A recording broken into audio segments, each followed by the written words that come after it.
తెలంగాణ రాజకీయ రౌండప్ గురించి చెప్పుకోవాలంటే నా స్థాయి సరిపోదు. నిజంగానే అలాగే జరిగింది ఇక్కడ. అంటే అట్లీస్ట్ ఆంధ్రప్రదేశ్లోనైనా కాస్త మ్యాజిక్లు, లాజిక్లు, ప్రతీకారచ్చలు ఇవన్నీ కనిపించాయి. కానీ ఇక్కడేంటో ఇద్దరిని రెండు పొట్టేళ్లు కొట్టుకున్నట్టుగా ఆ ఫైట్ జరిగితే ఎలా ఉంటుందో ఆ రకమైనటువంటి జరిగింది. ముఖ్యంగా పొట్టోడిని పొడుగోడు కొడితే పొడుగోడిని పోషమ్మ కొట్టిందంట. ఇది సరిగ్గా తెలంగాణలో 2024 ఎంట్రీకి జస్ట్ ముందు జరిగిపోయిందంటే 2023 నవంబర్లో జరిగినటువంటి ఎన్నికలకి సంబంధించి. అప్పుడే ఏంటి పొట్టోడిని పొడుగోడు కొడితే పొడుగోడిని పోషమ్మ కొట్టిందంట. అలా జరిగింది. Attitude matters. ఇక్కడ యాటిట్యూడ్ మ్యాటర్స్ ఎలాటని తెలంగాణ ప్రజలు లాగి పెట్టి మరీ ఇచ్చారు. అఫ్కోర్స్ ఇక్కడ మళ్ళీ రెండు ఉన్నాయనుకోండి. ఏంటంటే అర్బన్ మరియు రూరల్. ఎందుకు అర్బన్ మరియు రూరల్ అంటున్నాం అంటే జరిగినటువంటి ఎన్నికల్లో అధికార కాంగ్రెస్ పార్టీకి రూరల్ ఏరియా పట్టం గడితే ప్రతిపక్షంలో ఉన్నటువంటి బీఆర్ఎస్కి, బీజేపీకి కొన్ని చోట్ల ప్రజలు అర్బన్ నుంచే అధికారాన్ని కట్టబెట్టారు. ఇది అందరికీ తెలిసినటువంటి విషయమే. ఇక్కడ మట్టి మశానం కాదురా, మర్యాద ముఖ్యమని మొహం మీద కొట్టి మరీ చెప్పారు. ఇవ్వాల్సిందే మేము ఇస్తున్నాం, మీరు కోరుకున్నది మీరు అడిగినది మాత్రం కాదు అని పాలేరుని చూసినట్టు బలుపు చూపిస్తే తోలు వలిచేస్తామని తెలంగాణ ప్రజలు గట్టిగానే చెప్పారు. ఇచ్చేది నీది కాదు, అది కూడా ఉద్దర కాదు, నీది కాని సంపద మీద నువ్వే పెత్తనం చేస్తూ అదేదో మా మీద కూడా చూపిస్తాము అంటే బెత్తం పట్టుకుని కొడతామని చెప్పారు జనం. మరి తెలంగాణ ముఖ చిత్రం 2024లో ఎలా ఉందన్నారు? ఇక 24 పరిస్థితి తీసుకుంటే విధిని కూడా మార్చేసుకున్నాడు. తన నుదుటి రాతని తానే రాసుకున్నాడు. ఎదురొచ్చిన కాలాన్ని ఎడంకాలితో తన్ని గులాబీ మీద గుస్సాయిన జనానికి పూర్తిగా నచ్చేశాడు. హైట్ కాస్త తక్కువైనా ఎగిరి మరీ వార్నింగ్ ఇచ్చే ఆ దూకుడు ప్రజలకి నచ్చేసింది. అందుకే నువ్వు జాలరాబాయ్ మాకు అని సీఎంని చేసేశారు. మరి 2024 ఎక్స్పెక్టేషన్స్కి రేవంత్ రెడ్డి రీచ్ అయ్యాడా లేదా? 2024 రేవంత్ రెడ్డిని తొక్కేసిందా లేక రేవంత్ రెడ్డి కాలాన్ని తొక్కిపెట్టి ముందుకు వెళ్ళిపోతున్నాడా? పెద్ద గులాబీ బయటికి రానంటోంది, చిన్న గులాబీ రేకులు రాలిపోయేలా ఎగురుతోంది. ఇక గులాబీ ఆడపడుచుని 2024 ఏమో జైలుకే పంపింది. ఎన్నటికీ కోలుకోలేనంత దెబ్బతీసింది. కమలం మాత్రం కాలంతో క్యారమ్స్ ఆడుకుంటూ ఏ ఆట ఆడితే పవర్ దొరుకుతుందో అంటూ వెతుక్కుంటూనే వెళ్ళిపోయింది. తిరుగులేదు అనుకున్నటువంటి టీఆర్ఎస్ కాస్త బీఆర్ఎస్గా కూడా మారాక ఇక్కడ ఎదురు దెబ్బ తినేసింది. ఎస్, తెలంగాణ రాష్ట్ర సమితి, అందులో ఒక ఉద్యమ శిఖ ఉంది, ఉద్యమ సెంటిమెంట్ ఉంది. అసలు ఆ ఉద్యమమే ఆ పేరులో ఉంది. కానీ మాకు ఆ ఉద్యమం ఎందుకు అనుకున్నారో, లేదంటే ఈ ఉద్యమాన్ని జాతీయ స్థాయికి తీసుకెళ్దాం అనుకున్నారో కానీ బీఆర్ఎస్గా అంటే భారత రాష్ట్ర సమితిగా మార్చేసి జాతీయ రాజకీయాలని ఒక ఊపేద్దాం అనుకున్నారు గులాబీ బాస్. కానీ బీఆర్ఎస్గా మారాక ఎంతలా ఎదురు దెబ్బతిందంటే ఊహించని విధంగా, ఊహకి కూడా అందని విధంగా ఎదురు దెబ్బ పడిపోయింది. ఎన్నికల ఫలితాలు ఒక ఎత్తు అయితే తర్వాత జరిగిన విషయాలు మరో ఎత్తు. ఎన్నికల్లో కన్నా తర్వాతే ఎక్కువగా బలహీనపడింది గులాబీ పార్టీ. కవిత లిక్కర్ స్కామ్లో జైలుకి వెళ్ళడం, అది దారుణంగా దెబ్బతీసింది. ఇక ఫోన్ ట్యాపింగ్ కేసు అయితే ఇప్పటికీ హాట్ టాపిక్గా నడుస్తూనే ఉంది. విదేశాల్లో కొందరు, స్వదేశంలో కొందరు, గ్రౌండ్లో కొందరు, అండర్ గ్రౌండ్లో కొందరు, ఎక్కడ ఉన్నారో ఎక్కడ లేరో తెలియకుండా కొందరు, అందులో మాకు ఎటువంటి సంబంధం లేదు అని తప్పించుకున్నటువంటి ఘనులు ఇంకొందరు, దాక్కుని ఇప్పటికీ సదరు సంస్థల్ని నడిపిస్తున్నటువంటి వాళ్ళు మరికొందరు. ఈ లీకులు వీటన్నిటితో కేటీఆర్, హరీష్ రావు వీళ్ళ ఇమేజ్, ఎందుకంటే కేటీఆర్కి ఒక సాఫ్ట్ ఇమేజ్ ఉంది, యూత్కి బాగా కనెక్ట్ అయ్యారు, ఐటీ వాళ్ళకి బాగా కనెక్ట్ అయ్యారు అనేటువంటిది. అలాగే హరీష్ రావుకి అటు రైతుల్లోనూ ఇటు కూలీల్లోనూ మొత్తం బడుగు బలహీన వర్గాలు, మధ్యతరగతి జీవుల్లో కూడా హరీష్ రావుకి ఒక మంచి ఇమేజ్ ఉంది. కానీ ఈ ఫోన్ ట్యాపింగ్ ఇష్యూ ఎప్పుడైతే బయటపడిందో, అందులో ఎవరెవరి లింకులైతే ఉన్నాయనేది బయటపడ్డాయో, ఎవరి మీద ఎప్పుడు ఏ విధంగా వీటిటువంటి ప్రయోగం చేశారని తెలిసిందో, ఇంత సాఫ్ట్ కార్నర్ ఉన్నటువంటి కేటీఆర్ కావచ్చు, హరీష్ రావు కావచ్చు, ఇద్దరి ఇమేజ్ కూడా పూర్తిగా దెబ్బతింది. మరోవైపు కాళేశ్వరం విచారణ పేరుతో కేసీఆర్ తప్పు చేశారనే మాటని పదే పదే రేవంత్ వినిపించగలుగుతున్నారు. అలాగని గులాబీ పార్టీ పని అయిపోయిందిక, బీజేపీ వెనకలేదంటే బీజేపీలోకి అనుకుంటున్న టైంలో కాస్త అనుకోని పరిణామాలు మొదలయ్యాయి.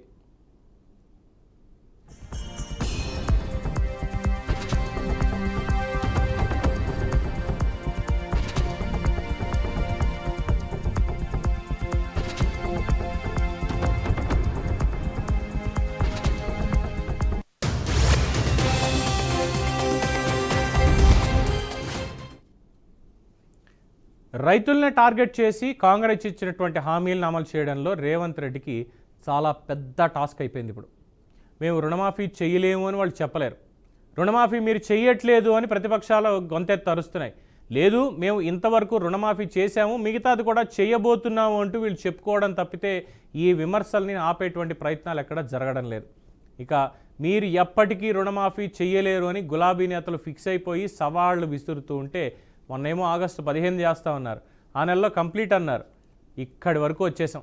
ఆగస్టు నుంచి డిసెంబర్, జనవరి కూడా వచ్చేస్తుంది. మరి ఇప్పటి వరకు అంటే ఆ 2 లక్షల పైచిలకు రుణమాఫీ ఏదైతే ఉందో దానికి ఇంకా లెక్కలు పత్రాలు ఇవన్నీ కూడా ఉన్నాయి. వాటన్నిటిని కూడా క్లియర్ చేసుకున్న తర్వాతే, అంటే అనర్హులు ఉన్నారు అని కాంగ్రెస్ చెప్తుంటే ఆ పేరుతో అర్హత ఉన్న వాళ్ళని కట్ చేస్తున్నారు అంటూ ఇక్కడ రాజకీయం చేస్తోంది బీఆర్ఎస్.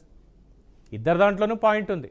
ఎవరిది తప్పు ఎవరిది ఒప్పు అనేది అది పూర్తయితే కానీ మనం చెప్పలేనటువంటి పరిస్థితి. సో ఇది ఒక రకంగా కాంగ్రెస్కి మైనస్ అయితే మరొక రకంగా బీఆర్ఎస్కి ప్లస్ అయిందని చెప్పుకోవాలి. అంటే విమర్శ చేయడానికి చాలా స్ట్రాంగ్ పాయింట్ అనేది వాళ్ళకి దొరికింది. సో కంప్లీట్ చేస్తామని చెప్పుకుంటూ చాలా వరకు చేసినప్పటికీ ఇంకా పెండింగ్లో ఉండడం అనేది ప్రస్తుతం వాళ్ళకు ఉన్నటువంటి డ్యామేజ్. ఇక మరోవైపు రైతు భరోసా అనుకున్న టైంకి ఇవ్వలేకపోవడం అనేది కూడా రేవంత్ రెడ్డికి బాగా ఎఫెక్ట్ పడింది. ఇకపోతే దీని తలకాయ నొప్పి అసలు ఎందుకు తీసుకొచ్చారా అని ప్రజలు అనుకుంటున్నారు. మనం తీసుకొచ్చింది కరెక్టేనా అని ఇంకా కాంగ్రెస్ నేతలు కూడా కొంతమంది మల్లగుల్లాలు పడుతున్నారు. ఇదిగో మీరు తీసుకొచ్చింది కేవలం రాజకీయ కక్షతో మాత్రమే అంటూ బీఆర్ఎస్ బీజేపీ కూడా వాళ్ళ మీద పడిపోతున్నాయి. అదే హెయిల్ హైడ్రా, హైదరాబాద్లో ఉన్నటువంటి చెరువులు, కుంటలు, అన్యాక్రాంతమైనటువంటి ప్రభుత్వ భూములు వీటన్నిటినీ కూడా కాపాడాలనేటువంటి ఉద్దేశంతో హైడ్రా అనేటువంటి ఒక వ్యవస్థను తీసుకొచ్చారు. సరే, బాగుంది.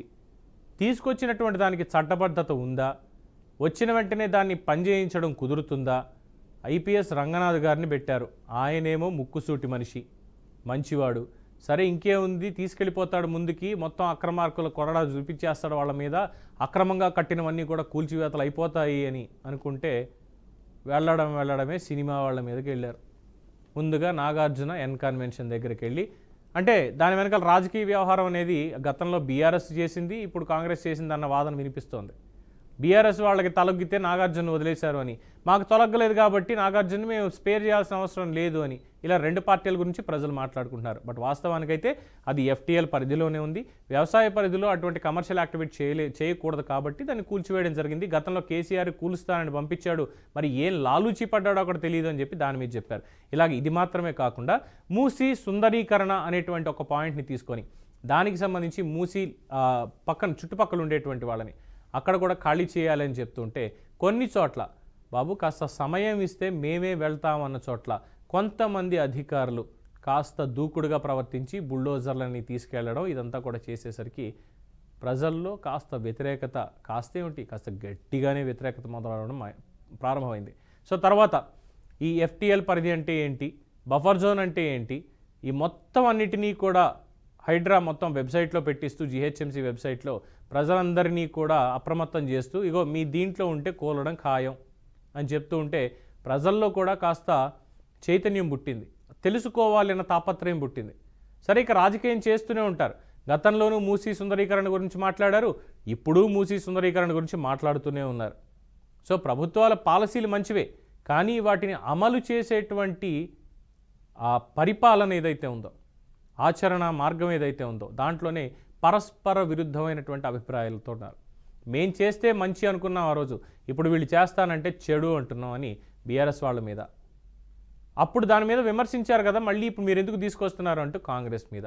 ఈ రెండింటి మధ్యలో అంటే రొట్టె కోసం కొట్టుకుంటున్న పిల్లి మధ్య కోతొచ్చి ఎత్తుకుపోయిందని ఇక్కడ బీజేపీ వచ్చింది. మొత్తం ఒక ట్రయాంగిల్ లవ్ స్టోరీ అనేది తెలంగాణలో నడుస్తోంది. సో ఈ హైడ్రా పైన చాలా పెద్ద కుదుపులు తీసుకొచ్చింది. అటు సామాన్యులకు కానీ సంపన్నులకు కానీ కూడా ఒక్కటే చట్టం అన్నట్లుగా వ్యవహరించడంతో ఎదురు దెబ్బ తగిలిందంటున్నారు. ఇక ఫుల్ యాక్టివ్ అయిపోయింది బీఆర్ఎస్ సోషల్ మీడియా దీని మీద. సామాన్యుల ఆవేదనని చాలా బాగా హైలైట్ చేసింది. ఏడుపులు, పెడబొబ్బలు, చిన్నపిల్లల లాగులు చిరిగిపోవడాలు, బ్యాగులు ఊడిపోవడాలు, పుస్తకాలు తీసుకొనివ్వకపోవడాలు, వీటన్నిటిని వీడియోలు తీసి చక్కగా సోషల్ మీడియాలో పెట్టింది. ఇక్కడ మొదలైంది వ్యతిరేకత. ఇక దీనికి తోడు ఇందాక చెప్పుకున్నటువంటి మూసీ ప్రక్షాళన కార్యక్రమాన్ని మొదలుపెట్టి ఇక్కడి నుంచి బర్లిన్ వెళ్ళి అక్కడి నుంచి ఇంకో చోటకి వెళ్ళి మంత్రివర్గం వాళ్ళు అక్కడ ఏం జరిగిందో తెలుసుకొచ్చి ఇక్కడ 1,00,000 కోట్ల రూపాయలు అనేటువంటి పదం ఎవరు తీసుకొచ్చారో తెలియదు కానీ 1,00,000-1,50,000 కోట్లతోటి సుందరీకరణ కార్యక్రమాలు జరుగుతాయని దాని మీద ఇంకా ఎక్కువగా మొత్తం అంటుకుంది. సో ఇక్కడ పేదలను కూర్చేస్తారా అంటూ పోరాటాలు మొదలైపోయాయి. బీఆర్ఎస్, బీజేపీ, లెఫ్ట్ ప్రతి ఒక్కళ్ళు రంగంలో దిగిపోయారు. ఇంకేముంది, మనకి చాలా క్లియర్గా గ్రౌండ్ దొరికేసింది అని. ఇక కాంగ్రెస్ డిఫెన్స్లో పడిపోయింది. ఎంత డిఫెన్స్లో పడిపోయిందంటే మాట్లాడడానికి ఒక్కళ్ళు కూడా రాలేదు బయటికి. ఏ ఒక్క నేత మన బీఆర్కేలో పెట్టినటువంటి డిబేట్స్లో కూడా లేదు, వేరే డిస్కషన్స్లో కూడా రావాలి మాట్లాడాలి అని పిలుస్తుంటే ఎందుకు స్వామి మాతో మాట్లాడిస్తారు, ఈ విషయాల్లో మాకు అవసరం లేదు అన్నటువంటి కాంగ్రెస్ నేతలు కూడా ఉన్నారు. కానీ ఒక దెబ్బ తగిలితే మాత్రం ఏంటి, దెబ్బలు తగిలితే ఆగిపోతామా అనుకుంటూనే మేము వెనక్కి తగ్గేది లేదు అంటూ రేవంత్ రెడ్డి హైడ్రాని కాస్తంత వెనక్కి లాగారు. అయితే మూసీ ప్రక్షాళన మీద నల్గొండ ప్రజల్ని ముందు పెట్టి రివర్స్ గేర్లో వచ్చాడు ఆయన. నల్గొండకి అన్యాయం చేసినట్టే అని మొదలు పెట్టడంతో ఇంకేముంది, మొత్తం తెలంగాణ అంతా కదిలిపోయింది. సో మొత్తం మీద హైడ్రా, మూసీ ఈ రెండింటి వ్యవహారం పూర్తిగా సద్దుమణిగిపోయింది. అయితే వ్యతిరేకత పూర్తిగా ఎక్కడ అయిపోలేదు. ఇక మిగతా అభివృద్ధి సంగతికి వస్తే ఇందాక చెప్పుకున్నాం కేటీఆర్కి ఒక సాఫ్ట్ కార్నర్ ఉంది అని. ఆ సాఫ్ట్ కార్నర్కి సంబంధించినప్పుడు ఐటీ రంగాన్ని ముందు పెట్టుకోవాలి.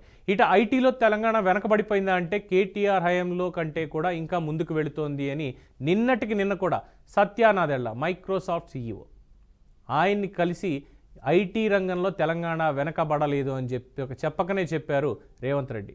హామీల్ని నిలబెట్టుకుంటున్నాం అంటూ ఆయన ప్రజాపాలన విజయోత్సవ కార్యక్రమాలతో చాలా హంగామా చేశారు. అయితే ఆ హంగామా కాస్త వర్కౌట్ అవ్వలేదు కానీ ప్రజాపాలన అన్న పదం మాత్రం పాపులర్ అయిపోయింది. ప్రజలైతే 2024 కాదు 25 కూడా మేము వెయిట్ చేస్తాము, మీరు ఇచ్చినటువంటి హామీల్ని, ఎందుకంటే గతంలో ఉన్నటువంటి అప్పులు కావచ్చు, ఇప్పుడున్నటువంటి పరిస్థితులు కావచ్చు, మీకు ఏమైనా ఇబ్బందులుగా ఉంటే మీరు ఒక పక్కన అభివృద్ధి చేస్తూనే మిగతా కార్యక్రమాలు కూడా చేసుకుంటూ వెళ్ళండి అని ప్రజలు చెప్తున్నట్టుగానే అనిపిస్తోంది. సో రేవంత్ రెడ్డికి ఈ విషయంలో మెజారిటీ జనం మేము ఎదురు చూస్తాము అన్నట్టుగానే ఉన్నారు. కానీ ఎక్స్పెక్టేషన్స్ అయితే రేవంత్ రెడ్డి రీచ్ అవ్వలేదని చెప్పుకోవచ్చు. ఇక బీఆర్ఎస్ ఇంకా కోలుకుపోవడంతో పాటుగా బీజేపీ చాలా వ్యూహాత్మకంగా సైలెంట్గా ఉంటుంది, అప్పుడప్పుడు చెణుకులు విసురుతోంది. రేవంత్పై వ్యతిరేకత ఏ స్థాయిలో ఉందో వీళ్ళు ఎవరు కూడా అంచనా వేయలేకపోతున్నారు. మరోవైపు 4th సిటీ, మెట్రో కొత్త లైన్లు, కొత్త హైకోర్టు, ఇంకా చెప్పాలంటే ఎన్నో ప్రాజెక్టులు, ఎన్నో ఇంపార్టెంట్ ఇష్యూస్ ఇవన్నీ కూడా తీసుకొచ్చేటువంటి ప్రయత్నం చేస్తూ ప్రజలను ఆకర్షిస్తున్నారు Revanth Reddy. Regional ring road speed up చేశారు. హైదరాబాద్, రంగారెడ్డి, మెదక్ 3 జిల్లాల్లో బలపడాలని చూస్తున్నారు. ఇక బీఆర్ఎస్ అయితే ఇవన్నీ చూసి అయోమయంలో పూర్తిగా పడిపోయింది. ఇక అయిపోయిందనుకునే టైంలో మాకు రుణమాఫీ, రైతు భరోసా విషయాల్లో, హైడ్రా, మూసీ వ్యవహారాల్లో ఎక్కడికక్కడ బీఆర్ఎస్కి ఊపిరి సలపనివ్వకుండా చేశారు ప్రస్తుతానికి. కానీ గతంలో ఇచ్చిన ఊపిరిని ఒక్కొక్కటిగా వెనక్కి లాక్కుంటున్నారని చెప్పుకోవచ్చు. ఇక కేటీఆర్, హరీష్ రావులు ఎంత హడావుడి చేశారో చూస్తాం. లగచర్ల ఘటన నుంచి నిన్న మొన్నటి జరిగినటువంటి అనేక ఘటనల వరకు కూడా, అల్లు అర్జున్ ఘటన మీద కూడా ఇంకా మాట్లాడితే రామ్ గోపాల్ వర్మ అరెస్ట్ అవుతారు అనగానే దాని మీద కూడా వచ్చేసేవాళ్ళేమో. ఇలాగా ఆ సోషల్ మీడియా లేదంటే మీడియా వీటికి తప్పితే ప్రజల్లోకి వెళ్ళేటువంటి కార్యక్రమాలు చేయలేదు. ఇక అసెంబ్లీ సంగతి చూసుకున్నట్లయితే కేవలం సోషల్ మీడియాను వాడుకునే బ్రతికేస్తున్నారు తప్ప అసెంబ్లీలోకి వచ్చి మేము ఇది చర్చిద్దాం, ఇది చేద్దాం అన్నటువంటిది ఎక్కడా లేదు. అసలు ప్రతిపక్ష నేత హోదాలో కేసీఆర్ ఈ రోజుకి అసెంబ్లీకి రాలేదు. ఆఖరికి మన్మోహన్ సింగ్ గారు చనిపోయినా తెలంగాణ ఇచ్చిన దాని మీద సంతకం పెట్టినటువంటి ఆనాటి ప్రధాని మన్మోహన్ సింగ్ చనిపోయినా దాని మీద సంతాపం తెలపాలి అని చెప్పి సభ ఏర్పాడినా దానికి కనీసం కేసీఆర్ రాలేదంటే మరి ఏమనుకోవాలి.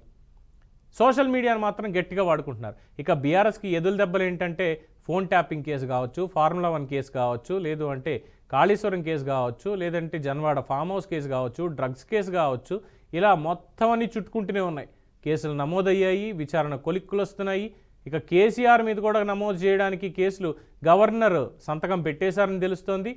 ఇక్కడ రేవంత్ రెడ్డి చాలా తెలివిగా వర్క్ చేస్తున్నారు అని అంటున్నారు. ఎందుకంటే కేసులు వస్తాయి, లీకులు వస్తాయి, కానీ ఏం తప్పులు చేశారనేది ఎక్స్పోజ్ చేస్తున్నారు. కానీ జైలుకి పంపడానికి తొందరపడటల్లా. ఎందుకంటే జైలుకి పంపిస్తే సానుభూతి వచ్చేస్తుంది.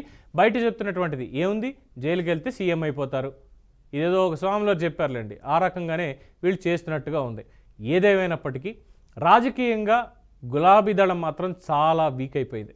ఎమ్మెల్యేలు ఎమ్మెల్సీలు కొందరు జంప్ కొట్టేశారు, ఇంకొందరు జంప్ చేయడానికి రెడీగా ఉన్నారు అనేది స్పష్టమవుతోంది. అందులోనూ బీజేపీతో అండర్స్టాండింగ్ కూడా వెళ్ళిపోయారు. వచ్చే ఎన్నికల టైంకి పొత్తు కూడా పెట్టేసుకోవాలని ప్లాన్ కూడా చేస్తున్నారు అనేది చాలా స్పష్టంగా తెలుస్తున్నటువంటిది. ఇక బీజేపీ ఉందా లేదా అన్నట్టుగా ఉంది అనుకున్న వాళ్ళకి మొన్న 8 ఎమ్మెల్యే సీట్లు 8 ఎంపీ సీట్లు గెలిచేసుకొని మేము కూడా రేసులో ఉన్నానరా మహాశైలారా, వచ్చే ఎన్నికలకి ఏకంగా అధికారంలోకే మేము వచ్చేస్తామని చెప్పి వాళ్ళు చెప్తున్నారు. యాక్చువల్గా 2023లోనే అధికారంలోకి వచ్చేస్తామన్నారు, కానీ 2024లో కూడా కాస్త సైలెంట్గానే ఉన్నారు. ఇప్పుడు మాత్రం ఇంకా ముందుకెళ్తున్నారు. కాకపోతే రేవంత్ ఇక్కడ కేటీఆర్ తోటి హరీష్ రావుతో లాలుచి అని కాదు, ఇద్దరితో లడాయి పడుతూ ఉండడంతో ఇంకో పక్కన ఆయనకు ఉన్నటువంటి పనులు వీటి మీద ఉన్నప్పుడు ఇటు వాళ్ళ మీద ఇటు వీళ్ళ మీద ఇద్దరి మీద కూడా బురద జల్లేటువంటి కార్యక్రమం, వాళ్ళ మీద పోరాటం చేసేటువంటి కార్యక్రమం ఇవన్నీ బీజేపీ కూడా చేస్తోంది. మొత్తానికి తెలంగాణ పౌర సమాజానికి చెప్పొచ్చేది ఏంటయ్యా అంటే 2024లో తెలంగాణలో ప్రజలకు కాస్త నెత్తి బొప్పిగట్టినటువంటి మాట వాస్తవం. అలాగే ప్రభుత్వానికి వాస్తవం తెలిసి రావడం కూడా నిజమైంది. మరి 2025లో ఏమాత్రం ఒక్క అడుగు తడబడినా ఇప్పటిదాకా పెంచుకున్నటువంటి ఇమేజ్ పూర్తి స్థాయిలో కూల్తుండడంలో ఎటువంటి సందేహం లేదు అనేది మాత్రం చాలా స్పష్టంగా చెప్తున్నటువంటి అంశం. ఇది ప్రజల నుంచి వస్తున్నటువంటిది. సో మొత్తానికి 25లో ఎవరు నిలుస్తారంటారు? రేవంత్ అసాధారణ రీతిలో పరిపాలన అందించి ముందుకు వెళ్ళిపోతారా? లేదు మేము ఉన్ననరా భయ్ అంటూ కేటీఆర్ పరిగెత్తుకుంటూ వస్తారా? లేదు మీ ఇద్దరిని కాదు అసలు మేము కూటమిని వేసుకొని మేము వస్తామంటూ బీజేపీ తెలంగాణలో ఏమైనా చేస్తుందా? వేచి చూడాల్సిందే. ఇది 2 తెలుగు రాష్ట్రాలకి సంబంధించి 2024వ సంవత్సరం యొక్క రివ్యూ రిపోర్ట్. మరి మీరేమనుకుంటున్నారు? మీ అభిప్రాయం కూడా ఎన్నికల్లో చెప్పడం కాదు, ముందు కూడా చెప్తూ ఉండండి. కాస్త చూస్తూనే ఉండండి బీఆర్కే న్యూస్, తెలుగోడి సత్తా.